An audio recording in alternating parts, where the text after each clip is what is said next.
Mari kita bersatu di dalam doa. Bapa yang bertata dalam kerajaan surga, puji syukur kami panjatkan kehadirat-Mu atas berkat-Mu pada hari ini. Biarlah firman hari ini dapat menyapa kami dalam hati kami, untuk kehidupan kami, dalam keseharian kami. Dalam nama Yesus Kristus, amin. Firman Tuhan dari renungan harian Selasa tanggal 22 Juli itu terambil dari 2 Korintus 4 ayat 7. Dikatakan, tetapi harta ini kami punyai dalam bejana tanah liat, supaya nyata bahwa kekuatan yang berlimpah-limpah itu berasal dari Allah, bukan dari diri kami. Saudara-saudara yang terkasih dalam Yesus Kristus, dalam ayat ini Rasul Paulus memberikan gambaran yang sangat dalam dan menyentuh mengenai identitas panggilan hidup kita sebagai pengikut Kristus. Ia memakai perumpamaan sangat sederhana namun kaya akan makna, yaitu bejana tanah liat. Bejana tanah liat adalah suatu yang rapuh, murah, dan tampaknya tidak memiliki nilai yang luar biasa. Namun justru dalam kerendahan dan kerentanannya itu, bejana tanah liat ini menyimpan suatu harta yang sangat berharga. Apa itu? Tidak lain adalah Injil Kristus, terang kemuliaan Allah, yang kekuasaan keselamatan yang mengubahkan.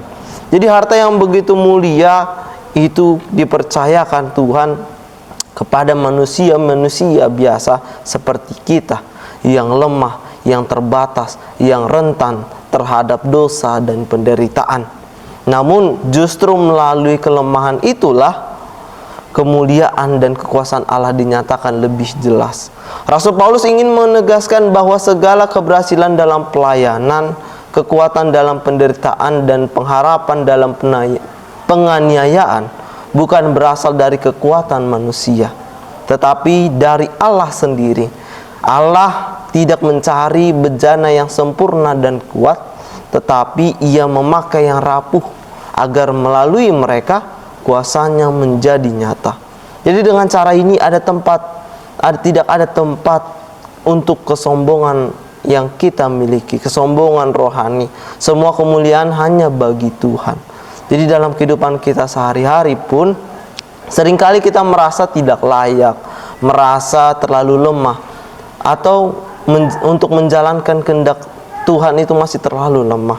Namun kabar baiknya adalah justru dalam kelemahan kita Allah bekerja, dalam keterbatasan kita Allah bekerja dan menyatakan kuasanya.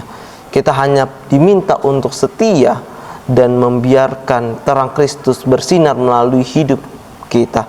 Jadi mari kita terima identitas kita sebagai bejana tanah liat dengan penuh kerendahan hati, tetapi juga dengan penuh keyakinan. Karena kita tahu bahwa yang membuat hidup kita berarti bukan siapa kita, tetapi siapa yang hidup di dalam kita.